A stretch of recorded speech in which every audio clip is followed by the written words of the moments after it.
Hello everyone, my name is Roslyn Irving and I'm a PhD candidate at the University of Liverpool and Liverpool University. I also work at Johannes Gutenberg University. My main research interests are Ann Radcliffe's Gothic, the sublime neo-historicism and 18th century socio-political context. In the inaugural year of Haunted Shores 2 years ago, I started to engage with the Coastal Gothic in the ways it manifests in Radcliffe's Romance of the Forest, as a symbol of liberation and more recently as a source of interruption. The Coastal Gothic has offered me a whole new way of exploring a novel I had largely considered to be an exemplar of Land Gothic, if such a simplistic division can be drawn between the two. Today, however, I would like to shift my focus away from Radcliffe's novels while continuing to explore the female Gothic tradition. So, without further ado, this paper addresses the Atlantic Ocean in the Female American 1767 and reflects on littoral and oceanic Gothic spaces in this 18th century Robinsonade. So the running order of the paper looks something like this. Firstly, I'll address the Robinsonade and anti-colonial interpretations of the female American.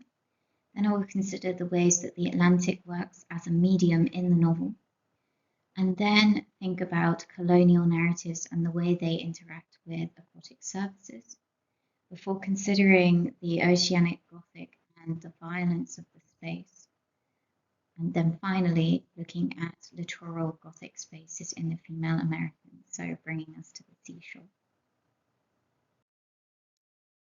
The female American cuts across genres, paralleling and challenging the male castaway narrative established by Daniel Defoe's 1719 Robinson Crusoe. For example, Rebecca Weaver Hightower notes the ways in which Crusoe must manage the boundary of his island and with it protect his colonial identity. Likewise, Andrew Fleck finds that Crusoe's identity is founded on a relationship between self and other as he engages with the companion figure. The management of division, therefore, is critical to the colonial narrative. In the female American, such self-other dichotomies are blurred, in no small part due to the hybridity of Uncle Eliza Winkfield, the narrator. She is an heiress who inherits the plantation and property of her English father, the American Indian identity of her mother, and the Christian ideology of her clergyman uncle. The story moves between a British settler community in Virginia, parish in Surrey, and two islands where Uncle Eliza is abandoned and where she will later become the spiritual leader of an American Indian tribe. Edward Simon argues for the ideological liminality of the novel, which presents the colonial agenda in the Americas in ambiguous ways, including notable, quote, non-ironic critiques of the damage inflicted on native populations by European hegemony, while supporting expansion through Christian ideology. Similarly, Marta Cavande has noted that the subversive characteristics of Uncle Eliza as a half-British, half-Indian woman who later converts an island tribe troubles some of the boundaries we might expect in colonial narrative. Marta Cavande suggests that while some of the narrative befits the rhetoric of the noble savage, this hegemonic discourse is undercut by the narrator, who is an empowered, female, educated cultural agent. Such contradictions make it possible to read this text both as imperialist and anti-imperialist, she says. The novel is in many ways radical because it reminds us to see the presence of Native Americans as integral to 18th century British literary history. So, today, I would like to consider the ways that the sea and ocean play a part in this so-called radical Gothic narrative. Following Emily Alder's contention that revising the sea as a space, medium, and environment in its own right can help to recover both the role of the sea in cultural history and the involvement of people with the sea, often overlooked in the aesthetic construction of a primal timeless ocean, this paper engages with what the sea and the Atlantic mean in the novel and what the aquatic space represents in the female American. In the novel, The sea is a medium for cultural identity and an important part of colonial history, in the literal and literary sense. In fact, considering it is a castaway narrative, the ocean and the sea often go unmentioned beyond facilitating a tolerable passage. Yet it is the implied context of the text which troubles racial, colonial, and spatial boundaries. The Atlantic, the connection between Britain and America, is interestingly associated with grief and loss, particularly the loss of a parent in the novel. The first time Unca Eliza crosses to England, it is following the death of her mother and accompanied by her father to live with his brother and extended family. On this visit, which lasts some years, she learns Greek and Latin while using English and her mother tongue. Arguably, it is on this visit that her hybridity is truly realized as half American Indian and half English. Unca Eliza eventually returns to Virginia and her father's plantation, but after his death decides once again to live with her English relatives, given that she has no living relatives in America. She also wants to reconcile with the bulk of her great fortune, which has already been transferred to England. As I have mentioned, Unca Eliza grows up on a plantation owned by her father in one of the original settlements in Virginia. The novel begins by recounting the establishment of this community and the massacre of these settlers. Quote, "But the happy project with which the newcomers flattered themselves was unhappily obscured by the native Indians who came unexpectedly upon them and massacred 300 of them. But this loss was soon repaired by a fresh recruit from England. Thus much for the first peopling of my native country."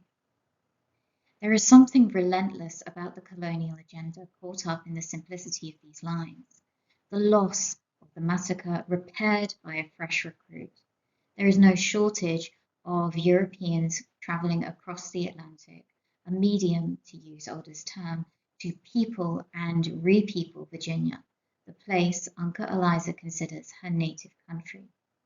The name of the ocean, the length of the voyage, and the distance between England and America remains unsaid in this account. Interestingly, another body of water does play a part in this massacre and the events which follow. My father, with a few more, was taken prisoners by the Indians, and as it was a very dark night, was hurried along many miles before he could perfectly discover any object. At length the rising sun discovered to his view, at some distance, a large river with a great number of boats on it. Into one of these he was forced and then bound hand and foot. In a little time all the boats were in motion, and for some hours continued to go with great rapidity. It is a body of water which has conveyed the tribe to the colonial settlement and the plantation, and it is a fleet of canoes which brings William Wingfield to the tribe, where he will meet his future wife. He's actually rescued by an American Indian princess. So there is this watery resonance throughout the novel, not just of seashore, but a movement across and between countries.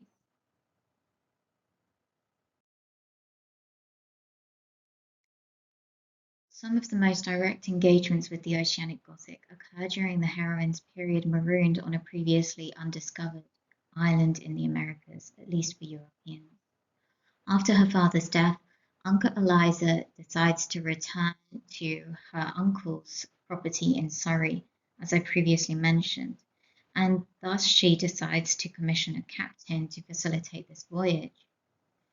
This captain becomes aware of the vast wealth that Unca Eliza possesses and decides instead to rob her, leading to perhaps the most brutal episode in the entire novel. The anonymous American Indian slaves accompanying Unca Eliza attempt to protect their mistress by throwing the treacherous captain out into the sea, but he is assisted by his crew and climbs back on board to massacre 5 of the 6 male slaves. Soon after, the captain and several of his men armed with pistols and cutlasses came into the cabin. The captain, advancing up to him who threw him overboard, shot him dead, and now a terrible skirmish began. The poor faithful fellow who opened the cabin window was hung up alive at the yard arm, bleeding as he was, there to perish by hunger, thirst, and heat. This touched me more than my own misfortune. I offered the captain £1,000 to release him and to let him be cured of his wounds. Here we start to peep at the ways colonial histories are written into the oceanic space. The sea becomes a site for betrayal and for the most overt violence by a white male European in the novel. While other parts of the narrative unpick a colonial agenda that is based on ideological conversion, this massacre is deeply personalized. Unlike the conflict between the tribe and the settlers which opens the novel. Interestingly, the treatment of the slave is fundamentally different to the treatment William Wingfield receives at the beginning of the novel when he is bound and placed inside the canoes and conveyed to the tribe. Instead, the ocean amounts to a kind of torture device by the treacherous captain. And it is not until the close of the narrative that we finally learn the fate of the starved, parched, and scorched slave that was hung up on the yard arm. The ship and the sea itself are weaponized. On the challenge of another European who, quote, abhors cruelty, the duplicity and violence of the captain is revealed only after he has attempted to conceal the truth of the conflict and his attempted robbery. Though this seemed very plausible, such things often happen at sea, yet I could not help observing a confusion in the countenances of the captain which destroyed the credit of his story. Naturally abhorring cruelty and suspecting something bad, I ordered the Indian to be immediately taken down and his wounds to be dressed. Being determined to make what inquiry I could into this affair, I ordered the captain and the poor Indian to be carried, for indeed he could not walk, to go down into the cabin with me and my mate. And here a dismal scene presented, the floor and wainscot of the cabin all smeared with blood, and two female Indians, wounded and bleeding, who seemed to start with horror at the sight of the captain. The Indian stays alive just long enough to help explain Uncle Eliza's marooned state, but dies shortly thereafter. The ship is a site of violence and eventually evidence of the crimes of a white male colonizer who has betrayed the person who employed him, a woman of mixed ethnicity. Perhaps, unlike the changing aquatic surface, the cabin remains unchanged. The characters present at the first altercation, namely the female slaves and one of the male slaves, remain as witnesses to the violence perpetrated against their kinsman and mistress. The blood of the massacred slaves is not washed away. This is not only an example of the crimes on the sea in the novel. In fact, the man challenging the captain is a reformed pirate himself, who at the end of the novel restores his ill-gotten profits to their rightful owners before joining Uncle Eliza's tribe in the Americas. The ship becomes a Gothic site of shifting moralities and loyalties, and the sea associated with betrayal. Interestingly, in Robinson Crusoe, Weaver Hightower suggests that other figures such as Friday or even pirates fulfill a similar trope in justifying civilizing agendas and managing island bodily boundaries. The perspective is shifted a little in the female American by the Oceanic Gothic, as the aquatic domain is a site where the white European is the violent criminal. Just as the Oceanic Gothic space is crucial to exposing the cruelty of the male colonial authority, the littoral Gothic space plays an important role in the castaway narrative. Uncle Eliza is left disconsolate and alone on her island, but the sea is life-sustaining. Apart from the ruins, shelter, goats, and sort of a small homestead that she finds that has been established by a previously marooned European, she also finds fish and shellfish to eat that wash up on the shore, and even a trunk of her own clothes are washed to land. Scholars have frequently noted the ways that the island, with its ruins, passages, and unknown deities, resonate with the 18th century Gothic tradition, but the sea itself is frequently overlooked in these studies. In her commentary on transatlantic narratives, Betty Joseph has identified the ways that the island where Unka meets and then resides with the tribe function as a kind of third space, founded on a, quote, complete release from history, because there is no other way this island can survive. By not having any more to do with Europe, Unka believes the island can escape colonialism, piracy, the transatlantic slave trade, bonded labor, and all those events that actually stand in the way of the successful proselyte. End quote. Reflecting on the Atlantic Ocean, therefore, only reinforces the sense of hybridity and of loss in the novel, the idea also of the liminal orphan that is reiterated in the female Gothic tradition, and all of the dangers of colonialism that are associated with the sea and the oceanic space. Canoes convey a new community of American Indians to Unka Eliza's island, whom she will communicate with and later convert to her own version of Christianity using their deity of the sun. This interaction in many ways softens, if not fully undermines, the critique of colonialism which is ever present in the novel, because it supports a kind of ideological civilizing agenda which the protagonist plays an active role in. As Michelle Burnham notes, Unka Eliza's newly adopted community, quote, suffer the loss both of their native resources and their native religion as a result of her arrival. Rather than a mutually beneficial spiritual exchange between Europe and the Americas, the novel depicts the religious conquest of Indian society. Unfortunately, there's not enough space within the scope of this paper to explore this interaction in great detail, but it is important that these interactions become part of how the island is redefined and to some extent controlled in the story.